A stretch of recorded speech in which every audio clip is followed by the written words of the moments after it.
Hello everyone, I'm Jennifer Jackson. Once I was the devoted daughter-in-law who bent over backward trying to please an impossible mother-in-law. Now, I'm someone who stood up for herself and discovered the power of karma. Believe me, you'll want to hear how this story unfolds. From the moment I could reach the kitchen counter, I knew baking was my passion. Growing up in the Boston suburbs, I'd spend hours experimenting with recipes in my mom's cozy kitchen. Now, at 32, I'm living my dream as the owner of Sweet Canvas, a boutique bakery nestled in Boston's historic district. The aroma of fresh pastries and the smiles of happy customers make every pre-dawn wake-up worth it. It's actually where I met Michael Thompson, my husband. He walked in for coffee, stayed for a cupcake, and asked me out right there. A whirlwind year later, we were married. That's when Patricia Thompson entered my life. Michael's mother, with her sharp designer suits and sharper tongue, had a way of turning compliments into critiques. You know what would make these desserts even better? Her voice echoes in my memory as she stood before the bakery display case, her critical eye scanning my creations. My friend's daughter runs a bakery in Manhattan. She uses imported French butter. Amanda, my assistant, shot me a sympathetic look while I mustered a polite smile. This was Patricia's way, offering unsolicited advice with an air of superiority. Just then, my sister Rachel strolled in. "There's my favorite baker, and those are definitely my favorite lemon squares in the window," she declared, her warmth a much-needed balm. Rachel has always been my rock. The bell jingled as Michael entered. "Mom, I thought you had a meeting with your decorator."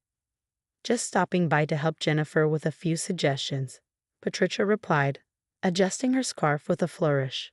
"Someone needs to guide her." I glanced at Michael, silently pleading for backup. He offered his usual helpless shrug, leaving me to fend for myself. Later that evening, as Amanda helped close up shop, she leaned against the counter. "You don't have to take this, Jess. Your bakery's thriving. Didn't we just get a glowing write-up in Boston Magazine?" I nodded, though my voice wavered. I'm trying to keep the peace. Besides, the article speaks for itself. "Maybe," Amanda said, her expression troubled. "But something about Patricia feels off. Be careful, okay." I brushed off her concern. If only I'd known what lay ahead. Patricia's meddling was far more insidious than I could have imagined. The signs were all there, but I missed them until it was nearly too late. Patricia's 60th birthday party was meant to be the event of the season. When she asked me to cater it, I thought it was my chance to finally win her approval. For 3 days straight, I worked tirelessly, hand-painted macarons, a 6-tier cake adorned with delicate sugar flowers, and an array of her favorite French pastries. The night of the party, the marble foyer glittered with Boston's elite. As I arranged the final dessert display, I overheard Patricia's voice drifting from a nearby group.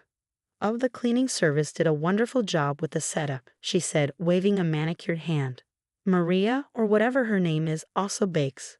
My hands froze. Amanda, carrying a tray, nearly dropped it.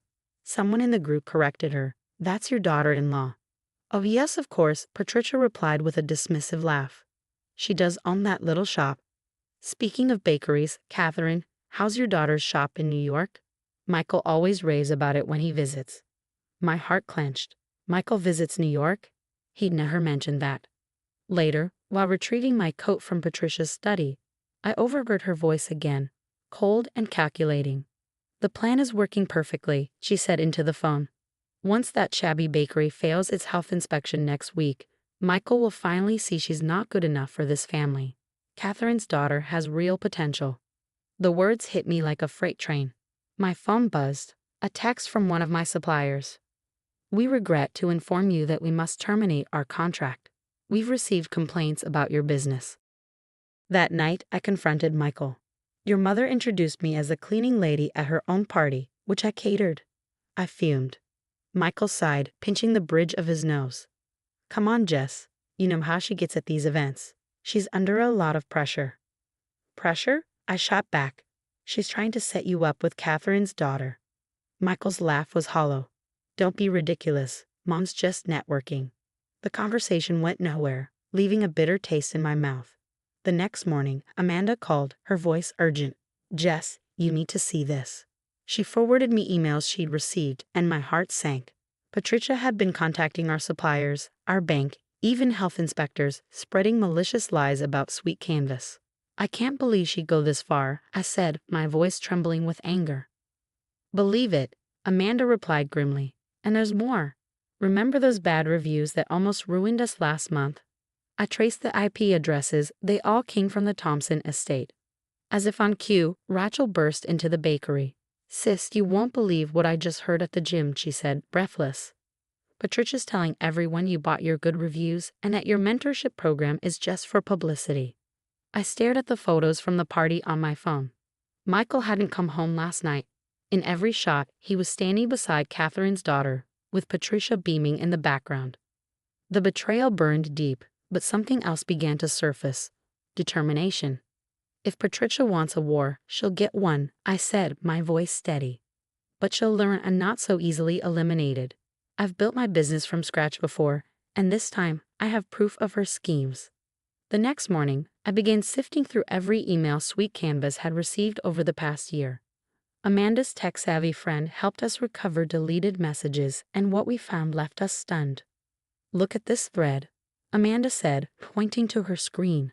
Patricia posed as a health inspector to scare off our suppliers. She even faked documents. Before I could respond, Rachel rushed in, phone in hand. Jess, you have to see this, she said. She pulled up security footage from her real estate office. It showed Michael meeting with Catherine's daughter and signing papers. He's been taking out loans against his properties, Rachel explained. Patricia's been covering for him, using her connections to hide the paperwork. My phone buzzed, a call from an unfamiliar New York number. Mrs. Jackson, a man said. This is Marcus Chen from the National Food Network. We're interested in featuring Sweet Canvas in our Hidden Gems series. Hours later, Patricia must have caught wind of it. She started spreading rumors of food poisoning at my bakery, but she didn't know I'd been documenting everything. Marcus called back, his tone calm but resolute. Mrs. Thompson, we received your intriguing email about Sweet Canvas. Funny thing though, we also received evidence of your systematic harassment campaign, including attempts to sabotage a youth culinary program. I could practically hear Patricia's world crumbling through the phone. Then came the final blow. Michael's office called to inform me that his gambling debts had exposed a massive fraud scheme at his firm. Not even Patricia's social connections could save him this time. You know what's ironic? Amanda said as we watched the scandal unfold on the news. If Patricia hadn't tried to destroy you, none of this would have come to light. My phone buzzed again. Another call from the National Food Network. They wanted to feature not just the bakery, but our entire youth mentorship program. And they weren't the only ones interested. A year has passed since Patricia's infamous birthday party. Sweet Canvas now boasts 3 locations across Boston, and our youth culinary program has become a national model. Today, I'm catering the mayor's annual charity gala, the very event Patricia once chaired with such pride. Did you see this? Amanda asked, showing me her tablet. Michael's firm had made the Wall Street Journal. The scandal not only exposed his gambling debts, but years of corporate fraud. Patricia's estate sale, she moved into a smaller condo.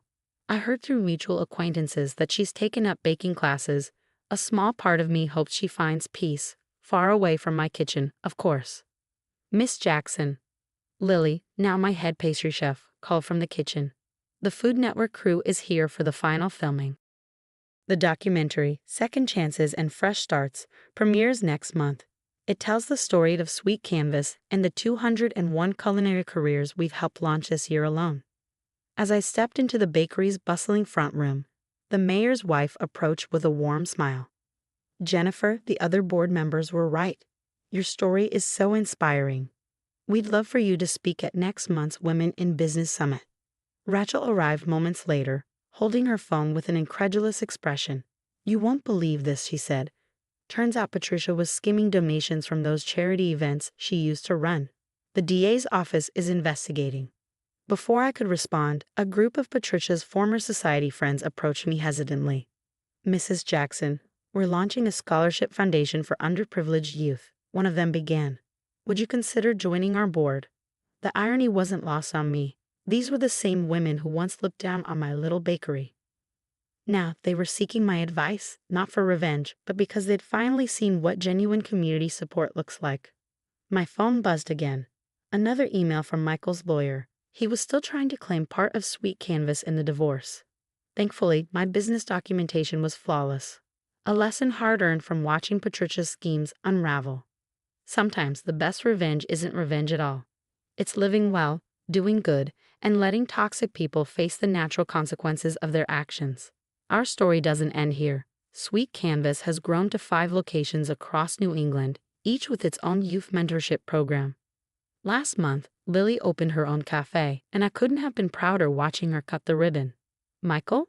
He moved to Chicago for a fresh start after completing a rehabilitation program. I wish him well, but that chapter of my life is firmly closed. Patricia occasionally sends messages through mutual acquaintances asking to reconcile, but I've learned that some bridges are better left uncrossed. Just last month, the mayor's office named me Boston's Entrepreneur of the Year. During my acceptance speech, I looked out at the audience, Amanda, Rachel, my students, and even some of Patricia's old friends who've become genuine supporters. Success, I told them, isn't about proving others wrong. It's about proving yourself right. Have you ever experienced someone trying to undermine your success while pretending to help? What would you have done in my position, maintained silence as I initially did, or confronted their manipulation immediately? Some people say I should have given Patricia another chance after everything came to light. What do you think? Did I make the right choice by maintaining firm boundaries? Or do you believe in second chances, even with toxic family members? I'd love to hear your thoughts in the comments.